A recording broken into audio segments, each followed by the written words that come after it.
Chemical work पे काम कर रहे होते हैं तो वो कॉलम में कभी भी 1 नंबर नहीं यूज होता, यानी कि बहुत ज़्यादा डार्क ब्लैक यूज नहीं होता। तो आप देखिए ये 2 से स्टार्ट है, 2 से स्टार्ट है 10 तक, ये हमारा क्या है नेचुरल, सही है, ये समझ आ गया। 2 से लेके 10 तक हमारा नेचुरल आ गया। अब देखिए इसमें पॉइंट के बाद 0 लगा हुआ है, 0 का मतलब क्या है, इसमें कोई भी रिफ्लेक्शन नहीं है, ये नेचुरल है।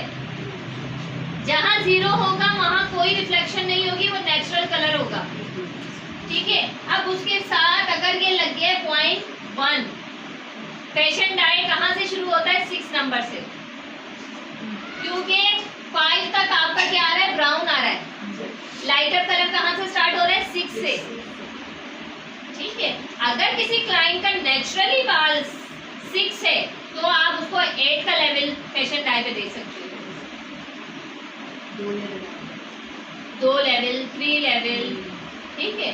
नेचुरल कलर जब की बात करते हैं, जैसे कोई आपके पास 1 लेवल का बाल लेके आया है और आपको डायरेक्ट उस पे 6 लेके जाना है, तो क्या करेंगे, ये 1 तो बहुत ज्यादा डार्क है ना, वॉल्यूम प्लेस कर लेंगे, वॉल्यूम तो होगा 40 वॉल्यूम यूज होगा।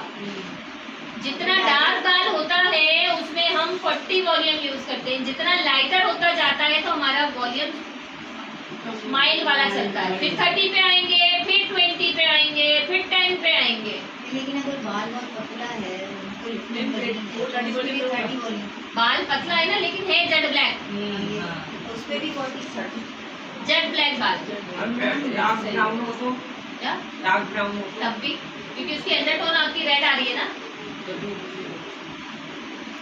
इसे कहते हैं 2 लेवल लिफ्ट करना, फैशन कलर उसे कहते हैं 2 लेवल लिफ्ट करना। डायरेक्ट लिफ्टिंग कहते हैं 3 से 4 लेवल लिफ्ट करना, यानी कि लाइटर पे जाना। नेचुरल डाई कहते हैं जो आपके बालों का कलर है उसी कलर को एप्लीकेशन करवाना, वो नेचुरल डाई है। फैशन डाई है 2 लेवल लाइटर पे जाना, डायरेक्ट लिफ्टिंग है 3 से 4 लेवल लाइटर पे जाना, सही। अब ये डायरेक्ट फैशन किस तरह हम जाएंगे, अगर मेटालिक लेयर्स होगा तो पॉसिबल नहीं है, वही बात आ जाएगी कि ये काम हम करेंगे किस पे, वर्जन ईयर, या जिन्होंने बॉक्स डाई यूज नहीं किया, समझ आ गई ये चीज, ठीक है। रिफ्लेक्शन क्या है, 1 क्या है, अब देखें 6.1, 6 क्या हो गया आपका, ब्लाउन, डार्क ब्राउन, 1 क्या हो गया, ऐश। तो आप ये देखेंगे इसमें कलर लिखा हुआ है डार्क ऐश ब्राउन।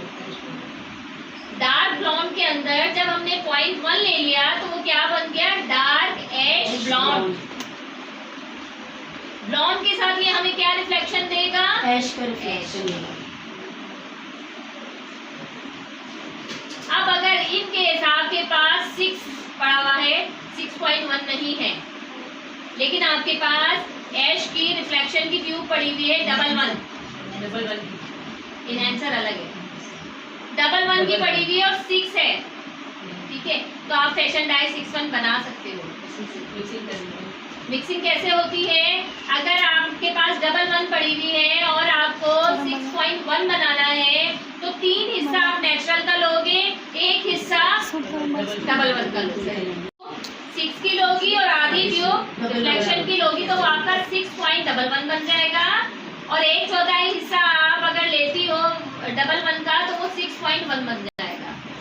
ये फॉर्मूला है अगर आपके पास रिफ्लेक्शन नहीं है और रिफ्लेक्शन की अलग से ट्यूब पड़ी हुई है, क्योंकि अलग से रिफ्लेक्शन की ट्यूब आती है, 0.1 आता है, 0.2 आता है, 0.3 आता है। तो आपके पास सिर्फ बेस कलर है तो आप अपनी रिफ्लेक्शन खुद बना सकते हैं। समझ आ गया? 000 है इनहेंसर। इनहेंसर क्या काम करता है, आपकी ब्लीच को और लाइटर पे ले जाता है, आपके कलर को मजीद लाइटर पे ले जाता है। ठीक है, जैसे कि आप बेस के अंदर व्हाइट पाउडर डालते हो, क्यों डालते हो, बेस को लाइटर यानी कि फेयर बनाने के लिए, फेयर बनाने के लिए डालते हो ना, लाइटर करने के लिए। अगर हम केमिकल वर्क में बात करते हैं, लैंग्वेज में बात करते हैं, तो हम क्या करते हैं, अपने बेस को मजीद लाइटर कर रहे होते हैं। ठीक है, इसी तरह 000 होता है। 000 में कोई कलर नहीं है, कोई रिफ्लेक्शन नहीं है। ये क्या है, ये सिर्फ आपके कलर को और ब्लीच को मजीद लाइटर पे लेके जाता है।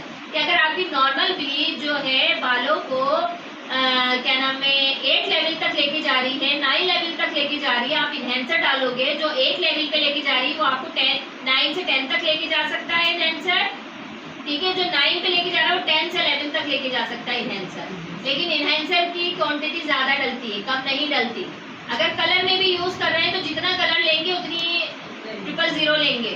ब्लीच में कितनी क्वांटिटी चाहिए? ब्लीच में भी अच्छी खासी डलती है कि लाइटर करना है ना आपने। हमें नहीं पता था कि ब्लीच में भी ब्लीच में भी डलता है, ब्लीच में भी डलता है।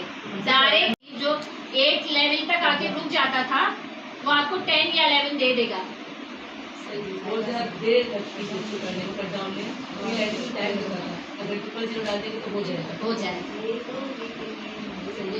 रिमोट की जी, रिमोट का है। देखिए ये जो ICC है हर कंपनी फॉलो करती है इसी को। कुछ अपने कलर बनाती है और डायरेक्ट लिफ्टिंग के, वो उनके लिफ्टिंग शेड जैसे कि 12.22 है। अब देखिए 12 तो हमारे पास बेस है ही नहीं ना, लेकिन ये कंपनी ने अपना बनाया हुआ है। 12.22 क्या आ रहा है आपका, ऐश ब्राउन ग्रीन आ रहा है। ठीक है, तो ये अलग अलग शेड है। आप देखिए 0.1 आ गया आपका, ऐश आ गया। ठीक है, 0.2 वॉलेट आता है, तो ज्यादातर वॉलेट की रिफ्लेक्शन कोई इतना नहीं लेता। 0.3 आपका आता है गोल्ड, ये देखिए 5.03। अब जैसे कि ये डबल नंबर है 5.03। ठीक है, तो 5 पॉइंट के बाद जो आया है कलर 0, ये आ गया नेचुरल, और 3 क्या आ गया, गोल्ड। अब ये किस तरह समझाऊं, जैसे कि पॉइंट के बाद जो रिफ्लेक्शन आता है वो ज्यादा स्ट्रॉन्ग पिगमेंट होती है, और जो उसके बाद आता है उसकी थोड़ी हल्की रिफ्लेक्शन आ जाती है, इंटेंस जिसे कहा जाता है। अगर आपका 0.11 आ रहा है तो 11 क्या हो गया आपका, ऐश हो गया। ऐश के साथ 0 भी है तो थोड़ा सा नेचुरल भी आएगा। ये कलर समझना बहुत जरूरी है, ICC समझना, शेड कार्ड समझना बहुत जरूरी है। जब तक ये दो चीजें नहीं समझेंगी आप कलर खुद से बना नहीं सकती, खुद से उठा नहीं सकती। अभी इस चीज को दोबारा रिपीट करिए जो आपने 5.03 का आपने बताया। 5 यानी ये लाइट देखो 5 क्या है, लाइट ब्राउन है। 0 क्या है, नेचुरल है। 3 क्या है, गोल्डन। गोल्ड है। पॉइंट के बाद जो आपने बताया ना, अब जैसे कि अब ये है 6.56, क्या है 6.56। 6 आपका क्या आ गया, डार्क ब्राउन। 5 आपका आ गया मोहंगनी, और 6 आपका आ गया रेड। क्या आ गया,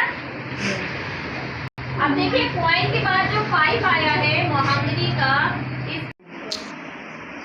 लेकिन दोनों आएंगी रिफ्लेक्शन। अब ये दोनों कलर एक तरह से देखो, मोहंगनी और रेड जब मिलेगा तो क्या बनेगा, कलर अच्छा बनेगा ना, रेडिश मेहरून टाइप का बनता है। 6.53 है तो हमने 6 का कलर उठाया। 6 देखिए 6.53 है, सपोज जैसे कि 6 आपका बेस बन गया डार्क ब्राउन। ठीक है, 5 आपका आ गया मोहंगनी, और 3 आपका आ गया गोल्ड।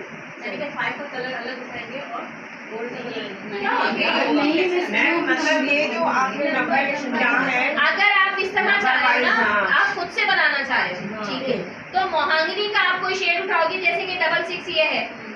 ठीक है, 3 की ट्यूब आपके पास पड़ी हुई है, तो जो मैंने आपको फॉर्मूला बताया है ना, उस फॉर्मूले के तहत करेंगे आपका, जैसे कितने परसेंट लेना है कितना होगा, तभी आपको दोनों रिफ्लेक्शन अगर बनाना है तो। ठीक है, आपके पास वही बात है ना, बात दफा